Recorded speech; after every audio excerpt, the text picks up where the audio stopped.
इस साल चैत्र नवरात्रि 9 अप्रैल दिन मंगलवार से शुरू हुए हैं। इन दिनों मां की पूजा कर उन्हें प्रसन्न किया जाता है।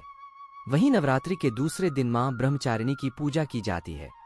इस दिन माता की पूजा के साथ साथ उनकी व्रत कथा जरूर पढ़नी चाहिए। नवरात्रि का दूसरा दिन दुर्गा मां के भक्तों को नवरात्रि का बेसब्री से इंतजार रहता है। पहले दिन मां शैलपुत्री की पूजा की जाती है। वहीं दूसरा दिन मां ब्रह्मचारिणी को समर्पित है। ब्रह्मचारिणी मतलब ब्रह्मा यानी तपस्या का आचरण करने वाली। इनका दूसरा नाम तपस्चारिणी भी है। इस साल 10 अप्रैल को मां के दूसरे रूप ब्रह्मचारिणी मां की पूजा की जाएगी और उन्हें प्रसन्न किया जाएगा। लेकिन किसी भी देवी देवता की से जुड़ा व्रत कर रहे हैं तो ऐसे में व्रत कथा पढ़नी जरूरी है, वरना पूजा अधूरी रह सकती है। ऐसे में आपको ब्रह्मचारिणी मां की व्रत कथा के बारे में पता होना जरूरी है। नवरात्रि के दूसरे दिन की व्रत कथा। पौराणिक मान्यताओं के मुताबिक ब्रह्मचारिणी माता ने पुत्री बनकर पर्वतराज हिमालय के घर जन्म लिया। माता भगवान शंकर को पति के रूप में पाना चाहती थीं।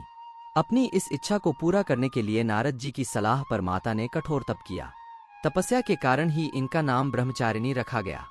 हजारों सालों तक इन्होंने फल और फूल खाकर अपना समय व्यतीत किया। साथ ही 100 वर्ष तक जमीन पर रहकर तपस्या की।